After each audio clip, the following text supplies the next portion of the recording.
Olá, alunos do Vação. Aqui é o professor Uziel, de Geografia. Eu tinha feito uma aula aqui pelo YouTube para vocês, mas eu tive que excluir, porque ficou muito longo, mais de 40 minutos, e aí a plataforma do YouTube não aceitou. Então eu estou fazendo um outro vídeo aqui, procurando melhorar e aperfeiçoar a técnica dessas videoaulas, com o objetivo de atingir vocês com qualidade de educação. E o tema hoje vai ser sobre a formação cultural brasileira, a nossa formação como povo brasileiro, né? Nós somos um povo misturado, miscigenado, e temos assim na nossa base de formação o índio, o, o europeu, o luso, né? E o africano. Então nós vamos ver hoje nessa nossa aula aqui sobre a formação. No vídeo passado eu tinha colocado um vídeo documentário chamado Os Teuto-Russos. É um documentário muito bem feito, mas que tem dificuldade de encontrá-lo na internet.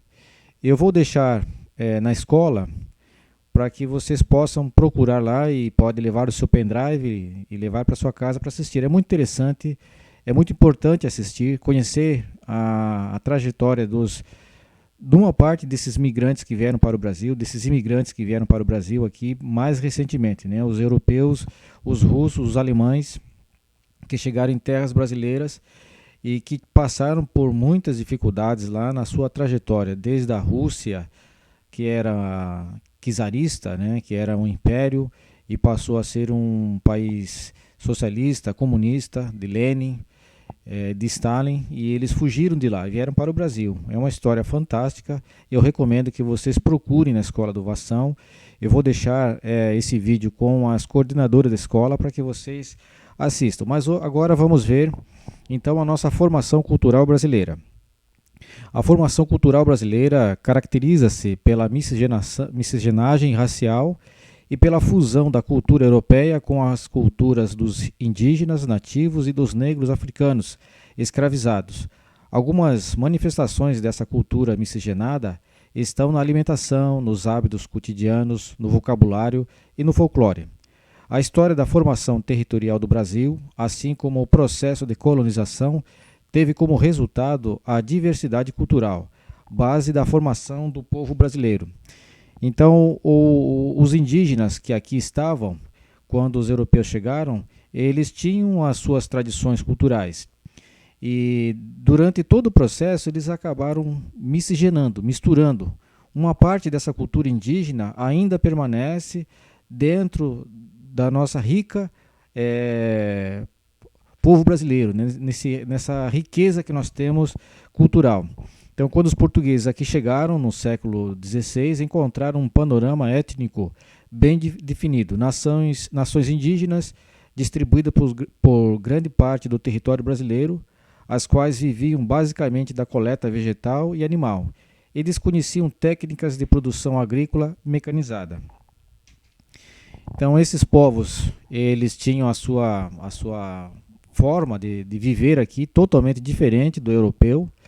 Eles tinham visões de mundo completamente diferentes, viviam de uma forma mais primitiva, né, da coleta do, do alimento silvestre, da pesca, da caça, mas no decorrer da história eles deixaram como legado a nossa culinária. Então nós podemos observar aí pela imagem o milho, a mandioca,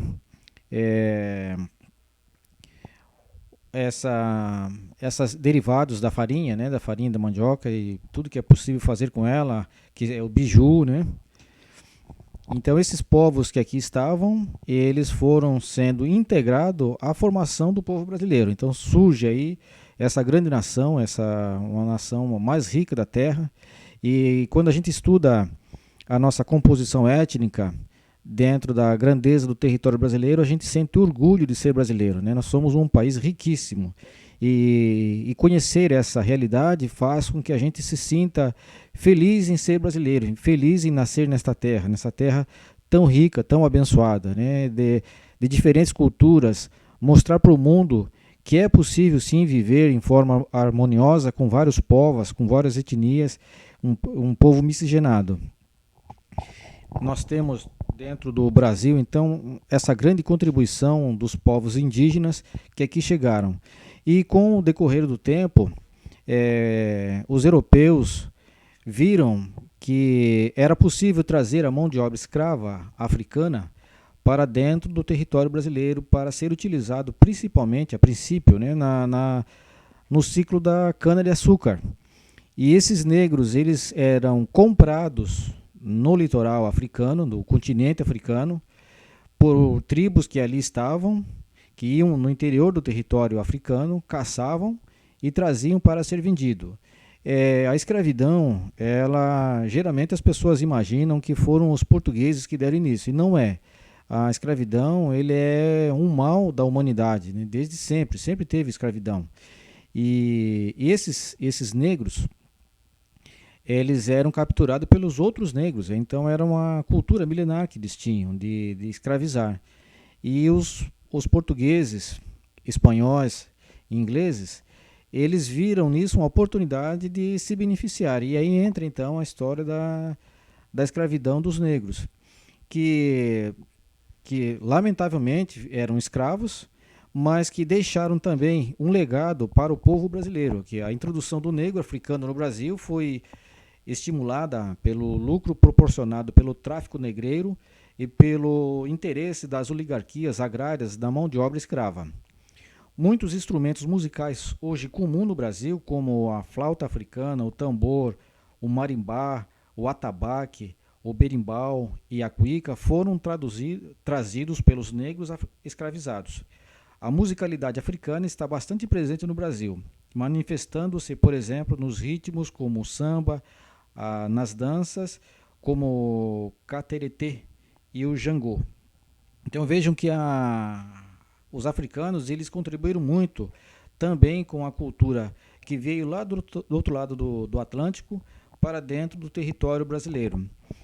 Observem que quem eram os maiores interessados em manter escravos aqui no Brasil eram as oligarquias agrárias. Eram elas que pressionavam o governo brasileiro para manter esses escravos na condição de escravo. Então nós tínhamos dentro do Brasil também movimentos em prol da liberdade dos negros.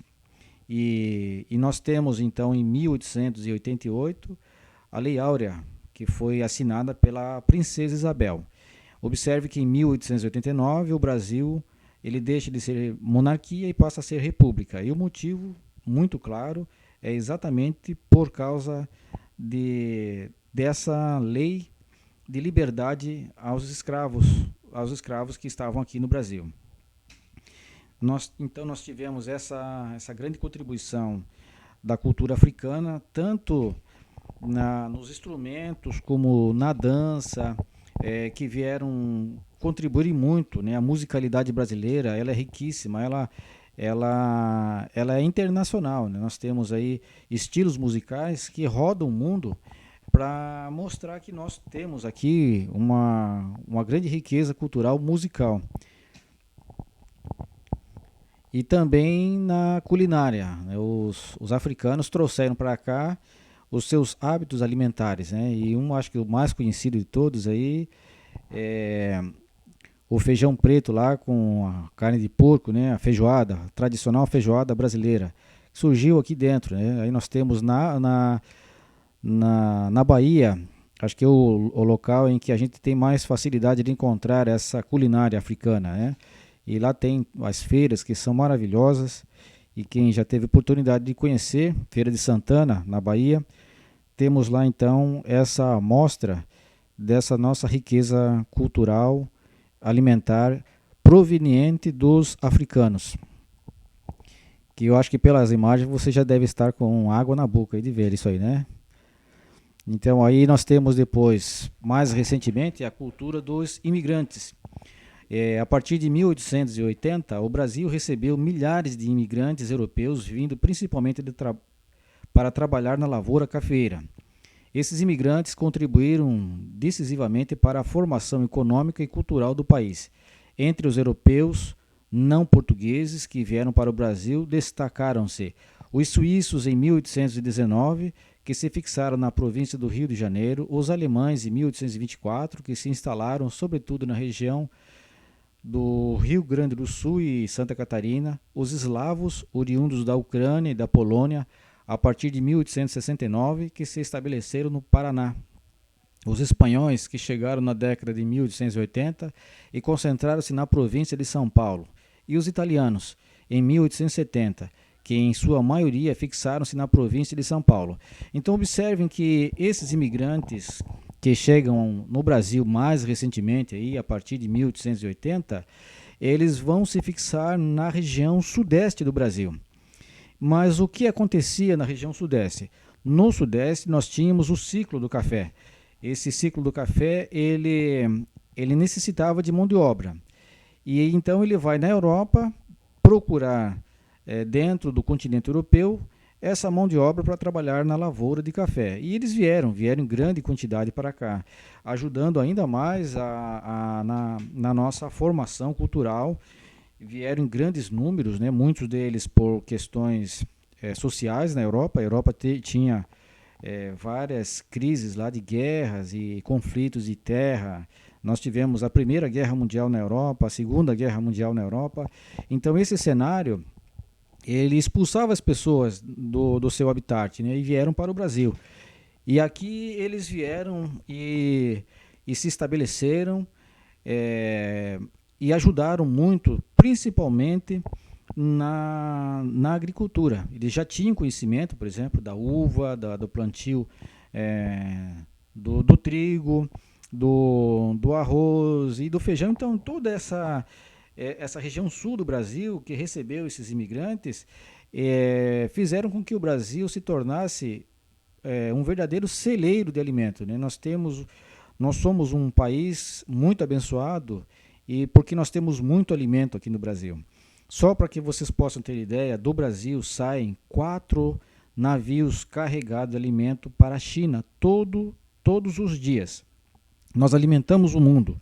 E isso daí nos faz sentir orgulho de ser brasileiro, né? E esses imigrantes, além da sua contribuição na lavoura brasileira, eles também trouxeram seus hábitos alimentares. E aí vocês estão vendo uma deliciosa pizza, né, de origem europeia, né, italiana. Trouxeram uma variedade gigantesca aí das massas, né, as tão maravilhosas massas, que nessa época de inverno provavelmente vocês devem estar assistindo e com água na boca. Os vinhos, aí nós temos aí os queijos que eles trouxeram e fizeram com que o Brasil tivesse ainda mais, aumentado ainda mais a sua variedade cultural alimentar.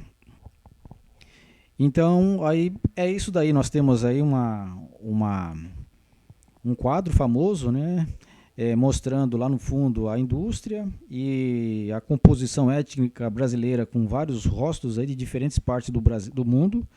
Então, atualmente, a cultura brasileira tem sofrido os efeitos da homogeneização promovida pela forte influência do modo de vida da sociedade moderna, valores europeus e estadunidenses. Esses novos valores são absorvidos pelos meios de comunicação de massa, televisão, internet, rádio, revistas, jornais, pela indústria cultural e pela forte apelo consumista. Então nós temos hoje uma tentativa de fazer com que as pessoas se sintam cidadãos global, né?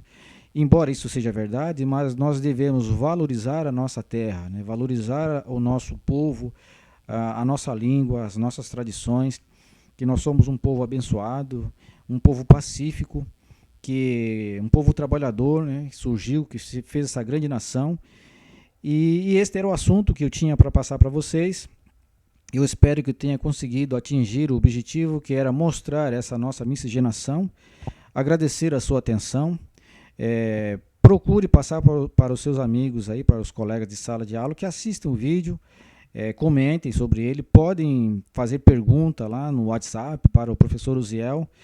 E aqui eu encerro essa live, esse vídeo, já agradecendo e que vocês possam aí me acompanhar nos próximos vídeos. Valeu!